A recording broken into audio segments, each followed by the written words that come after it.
Hey, hi, how you doing? So today I have a very interesting topic to talk about today. Is narrative, plot, story becoming a problem with video games nowadays?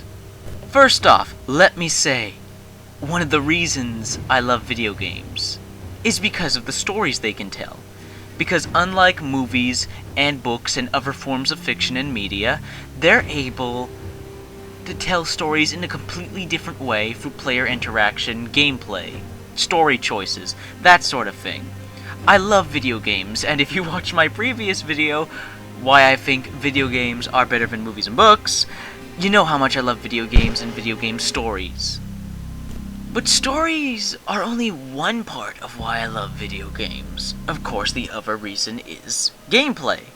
Gameplay, again, is what separates video games from other forms of media and fiction, and storytelling. With gameplay, you're able to create and tell your own stories. It's your own personal experience. Now, why am I talking about this topic? What brought this up? 2 videos, mind you, brought this up, made me start to think about it. One was IGN's news video on a comment some developer from Riot Games made on how he believes that plot is overrated in video games. And that characters, this is what he said, that characters are more important and more memorable. Actually, here's a clip from the video, give you an idea exactly what he said. But what they also talked about was what extensive research has shown, that plot itself doesn't resonate with the majority of players. Characters, on the other hand, do. They point to research conducted by Microsoft indicating, quote, that players really hardly remember the plots of the games that they play. When they were asked, tell me the plot of your favorite movie, they did it at length and very accurately. When they were asked, tell me the plot of your favorite TV show, they did it at length and very accurately. Tell me the plot of your favorite game, not so much at length, not so accurate. The data does indicate, however, that characters are different. The pair said game characters were consistently remembered, but not necessarily for their role in the plot. Gameplay events were also remembered as they were tied to plot, according to the data. That's because, as the pair explained, gamers are using their mind on gameplay, on the action at hand. They can't expend the mental bandwidth to follow complex plots and stories when they're always having to do something else. In this way, gaming is unlike film, television, and books. Players are more than mere observers. They pointed out that most players don't even finish their games. Statistics show that only about a third of players make it to the end. So, the question they ultimately pose to other developers is, how much does the third act pay off that you're putting so much work into as you're trying to structure your plot intricately? How much does that matter when the fact is that the majority of your players are never even going to see it? Now the comments in this video are, well, everybody says this guy is wrong, that plots are not overrated, that they're very important, that everybody remembers the plots to their favorite video games. A lot of the comments in the YouTube video just state that this guy is talking crap. And I agree to an extent with them. However, statistics don't really lie. Because I know people. I know several people. I have several friends. And just people I know in general who buy games at the full $60 price, play it for a bit, but will never finish it. And most of these being single-player games, while multiplayer games they will play on a daily basis. Speaking of multiplayer, the recent blockbuster AAA multiplayer game Titanfall has finally released. I got it day 1, been playing it ever since. It's an awesome, amazing, fantastic multiplayer game. Angry Joe released his review of it, and he said something. Talked about the campaign mode in the game and his personal opinions on it. And that also got me thinking about this subject about stories and plots in video games in general. Here, I'll let you hear his say from his video, his Titanfall review.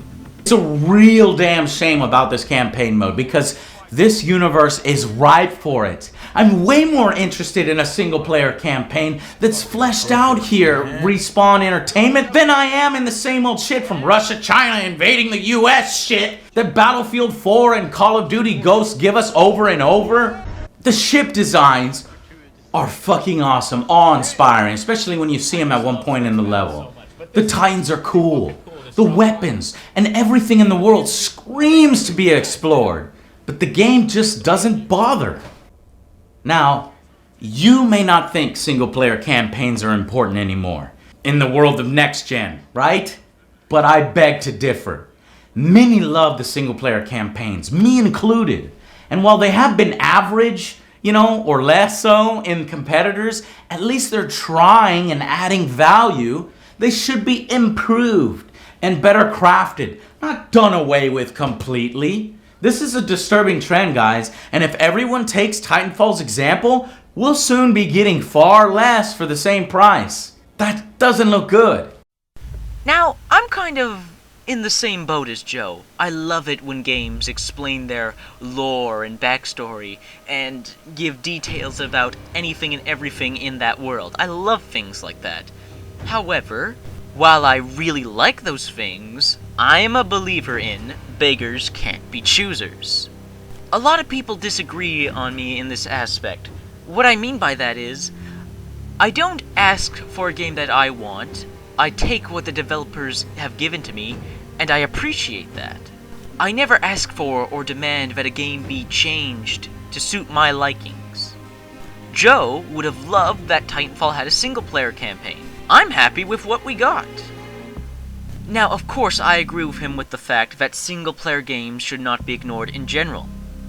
But going back to what the guy from Riot Games said from IGN's news video, statistics show from Battlefield, Call of Duty, hell even Halo, and Halo is famous for its single player, most people go to the multiplayer. Multiplayer is what's popular with the general public.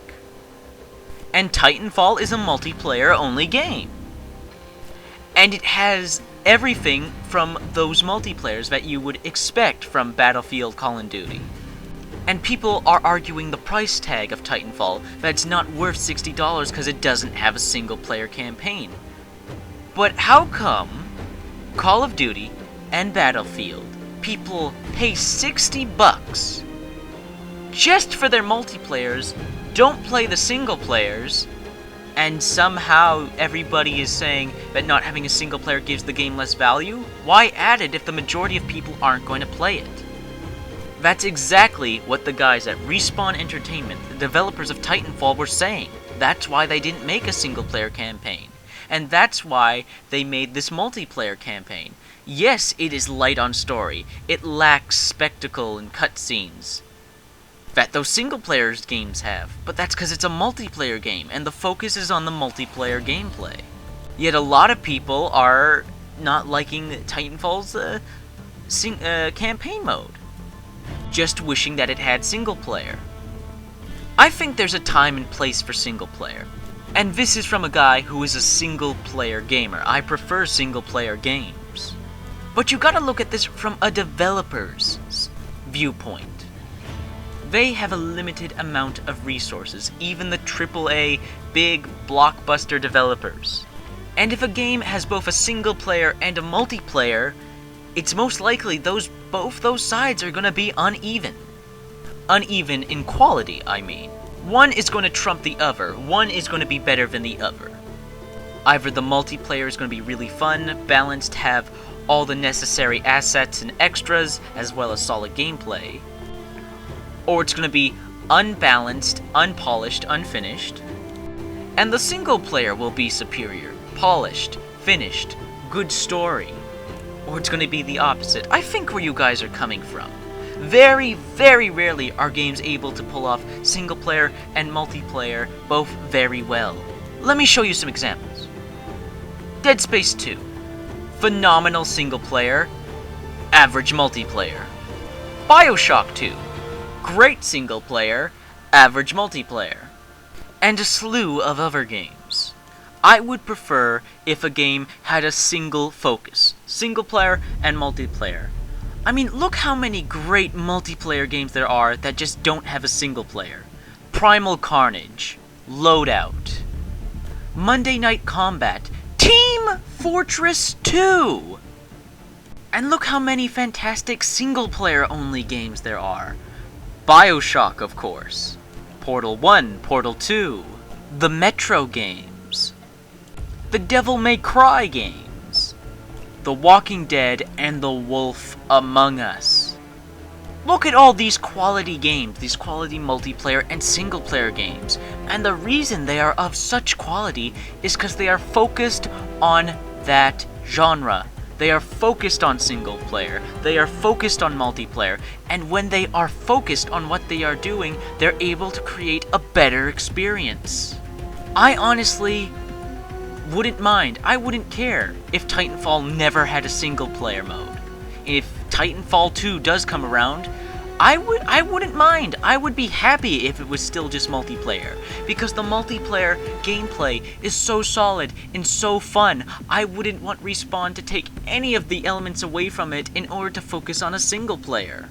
I prefer to take what we got and appreciate what the developers took the time to make for us. I'm one of those people who likes to believe the best of everybody, likes to believe the good in everybody. I like to believe that every developer who makes these video games does it out of love, does it because they love what they're doing, does it because they want to create a quality product, something that's fun for them to play, and not just their customers. Yes, we will always have greedy bastard-ass publishers like Activision and EA.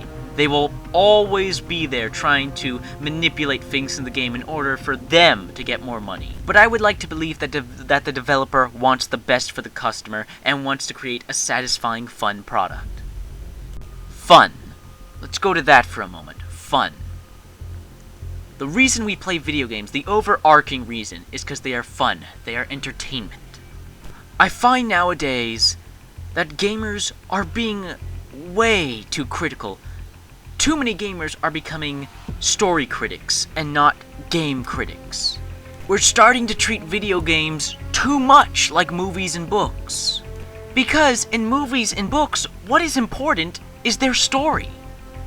That is what is most important in a movie and a book. Its story, its plot.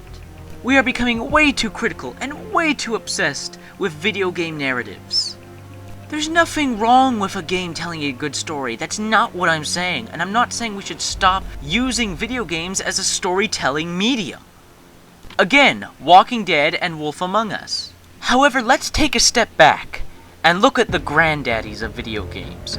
I'm talking Mario, Sonic, Zelda, Mega Man, all the classics.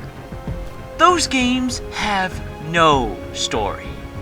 They have zero plot. They have zero character. But look how popular they are. Look how beloved these games are, and not because of their stories. Why do we play video games? Why were they played back then? They weren't played for stories. They were played because of their gameplay. Because they were fun. I really love the 2010 Aliens vs. Predator. A lot of people didn't like it, and one of the reasons was because of its story. People ask me, dude, why do you like that game so much? It sucked. No, it didn't. The gameplay was so much fun. Playing as an alien and in Predator was a joy. It was invigorating. People ask me why I like DMC Devil May Cry. People say the story is awful, it sucks. I think it's decent. But what was most important to me was the combat, the gameplay, which was so much fun. I don't think a game should be brought down, its score lowered, because you didn't like a story, because you thought it was bad. Because overall, what matters the most to a game is its gameplay. Believe it or not, the reason and I know this is going to be hard for you to believe because I know in the back of your mind you're thinking, you love The Walking Dead, and people are loving The Wolf Among Us because of their stories. No, believe it or not, you love it because of its gameplay. What does The Walking Dead and The Wolf Among Us gameplay consist of? QuickTime events and story choices. Those games are great because the story choices they give you make you feel like you are contributing, that you are actually changing the direction of the story. And the QuickTime events make you feel this intensity, that you want to beat these QuickTime events and survive. It's not just the story that is important, it's the gameplay. I don't think plot is overrated. I don't think single-player campaigns shouldn't exist. I don't think multiplayer is the future. However, I do believe that we need to take a step back and enjoy games for being games, and not just stories. I hope you all enjoyed the video, and I'll see you guys next time. Feel free to like, comment, subscribe if you want to see more of my content. And please, always do comment. I always want to hear everybody else's opinions. Hope you guys enjoyed, and I'll see you next time.